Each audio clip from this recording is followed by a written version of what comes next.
What is happening, guys? John Papp here from johnpappfitness.com, here at Acceleration Fitness. And this week I've got episode 14, I believe, of 5 tips to lose weight, gain strength, and get jacked. Right? I can't believe it's already been 14 weeks. Kind of crazy. So this week, 5 tips. Then next week's gonna be a little bit special, a little different. I've got a guest coming on actually, and we're gonna do something a little different.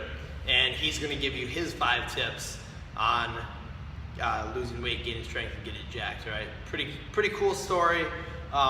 More coming at you next week. But this week I got your 5 tips. So here we go, we're gonna get right into it. This last weekend was the CrossFit Games. I'm not sure if any of you guys watched it. I'm sure a lot of you did. Really interesting how it all went down. Some crazy stuff, some crazy people. These dudes and ladies are absolutely nuts and absolutely jacked. So your first tip is stop hating on CrossFit. All right, I am not a CrossFitter. I will say that to start with. I have done CrossFit workouts in the past, not in a box, but on my own. I followed the CrossFit program and I enjoyed it, but I moved on to more bodybuilding after that, and then now to where I am with powerlifting. So I have a little bit of background in it, but not very much. And I will say, I used to kind of be a hater on CrossFit, but I've kind of changed over the last little bit here. And I think I'm gonna move because I can't stand the glare that is coming off of my very, very whitish skin. So I'm gonna move over to this rack. Anyways, so CrossFit, stop hating on it, all right? Can't we all get along? If you're a bodybuilder, powerlifter, general fitness enthusiast, runner, I don't care what you are, but we're all in this ultimately for health, right? To look better, to feel better, to get stronger, to improve every day. Whatever your reason is, it's basically the same, all right? So stop hating on the CrossFitters because they do things a little differently than you. And before the forum police come out, the keyboard warriors, keyboard coaches, yes, there is some bad form in CrossFit, but guess what? There's also a lot of bad form in the Globo gym, you know, down the street, in Lifetime Fitness, whatever gym it is. There's a lot of bad form with bodybuilders. There's a lot of bad form that I've seen with powerlifters, okay? A lot of max effort attempts, rounded back deadlifts, okay? It's going to happen. And the thing you have to remember with these CrossFitters, when you see them on TV at the CrossFit Games, these guys are going all out for a lot of money on the line, sponsors, and just take the #1 spot. So they're gonna do everything they can, okay? It doesn't mean every deadlift they do, it looks like this in training, right? And a lot of them I saw in the games were solid. Dude pulled like 635 or something like that, the guy who won the deadlift ladder, and it was a solid pull. So stop talking crap about him, all right? I'm just gonna say that right now. If you don't like it, hit on subscribe, I don't care. I'm not a CrossFitter, again, I will say that, but I have respect for them. Those dudes and ladies are absolutely freaks, okay? They can do things that 99.9999% of the world population cannot do. So don't hate on them just because they're a little bit different than you, all right? So that is #1. Oh, also I want to say in that, you know how many people CrossFit has got off the couch? Okay, so that's the name of the game in fitness, to get people healthy, lose weight, improve their health, their mobility, their day-to-day activities, all right? And they've helped a lot of people. And to me, that is outweighs much more than the few bad coaches or the few bad reps that you see on TV, all right? So get over it. Can't we all get along? That's #1. #2, failure is going to happen in training, okay? Unfortunately, as a part of training, you're gonna have bad days when you come into the gym, whether it's doing whatever you're doing, powerlifting, bodybuilding, CrossFit, running, whatever, I don't care. Bad days are gonna happen, but you gotta do your best. Throw them behind you, but learn from them at the same time, all right? So don't completely neglect them and just write it off. Oh, it was a bad day, never even think about it again. Learn from it, learn what you did wrong, make adjustments so that exact thing doesn't happen again, and then move on, all right? Nice and simple. So that's #2, short and to the point, short and sweet, that's what I'm trying to say. #3, work in shoulder rehab/prehab, whatever you wanna call it, because most people in the strength game have shoulder injuries, right? Bodybuilding or powerlifting, CrossFit, whatever.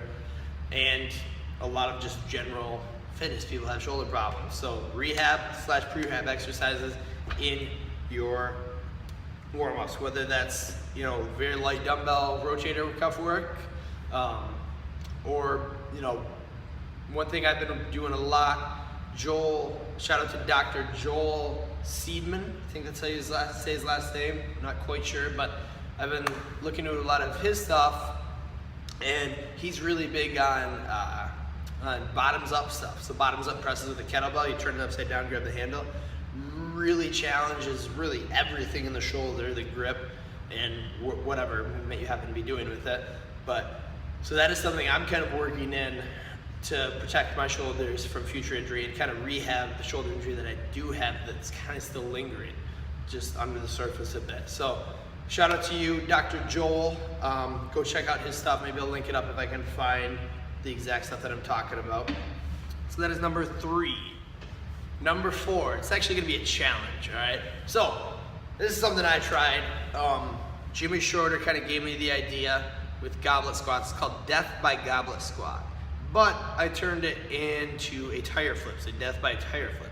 And here is the deal. You go every minute of the minute, so it's an EMOM, if you're familiar with that type of workout, which basically means you're gonna set a timer. Every minute you hit a certain amount of reps, increasing every minute. So if you hit, say it's a 5-rep thing, you hit 5 reps during the first minute, you wait till the timer hits 1 minute, then you go again, all right? So it's the way to kind of control rest and get high volume in at the same time. And you just increase as you go. You can set it for time or till failure, whatever you want to do. But I took his idea of the death by goblet squat and applied it to the tire. So tire flips, right? Get a heavy tire. So what you do, 2 flips for the first minute. Then you increase by 2 again. So then you're up to 4 flips at minute 1. Then at minute 2, you're up to 6, 8, increasing until you can no longer get the amount of flips that are prescribed in that minute, all right? And let me tell you, at first, it's real easy. 2 flips, you get them done in like 6 seconds, and you got 54 seconds to rest. It's like, okay, this isn't gonna be that hard. But then when you get to 12 to 14, that gets really tough. So, challenge you, I got through the 12 round, could not get through the 14 round. So that's a challenge, throwing it out there. Comment, send me a video, link, whatever you wanna do. Send me a message, Snapchat, I don't care. Tell me how many you got if you beat me. So, that is number 4. Coming at you with number 5. I can't say this enough. Surround yourself with people who are gonna push you to the next level. All right, I think I've said it in previous episodes. I try to keep track, but they're starting to run together. This is the 14th one. So surround yourself with people who are gonna push you to success when it comes to losing weight, gaining strength, and getting jacked, right? In life in general, everybody kind of knows that, but it's super important in the gym to surround yourself with people who are gonna push you. People are bringing you down in the gym. If your training partners suck, if they don't push it, if they wimp out on everything, they don't push the weight, they don't push their intensity, they don't get fired up. You don't always have to get fired up, but they don't get you fired up. You know, they never have intensity. Don't train with them, all right? It's that simple. Say, you know what? I'm not gonna train with them. Moving on, find a new training partner. Train alone if you have to, I don't care. If they're sucking you down that much, train alone. And, you know, I'm very fortunate that I have amazing training partners. All of my training partners push me, they help me, you know, technique, you know, staying tight on every lift, you know, all the cues that we use. And then they make me mad when they have to. They, you know, push me to reach higher, right? So that is what it should be. So shout out to my training partners, first of all, John Beltowski, Jimmy Schroeder, Ben, Ryan when you're here, you know, all the other guys that train regularly, Jesse. Shout out to all of you folks. So, fine. Sorry, a little rant there. I lost kind of where I was going. I'm not gonna edit this because I don't feel like it, right? Now I'm really ranting. But anyways, that is what I have for you. Find good training partners. CrossFit doesn't actually suck. Failure happens, get over it. Shoulder prehab and rehab. And whatever my other tip, I already lost it. All right, so I'm losing it. It's the end of the night. I'm tired, I wanna go home. So that is it, guys. Chase it, check out the website, johnpetfitness.com. Check out the description below for the link, direct link. Follow me on the Instagrams, johnpetfitness, excuse me. Email if you have any questions, jpetfitness, also below at gmail.com. Follow me on the Snapchat, j-pep, whatever. If you got any questions, shoot them to me on any of those social medias. Follow me to check out what we're doing. And that's all I got for you guys. I'm done ranting.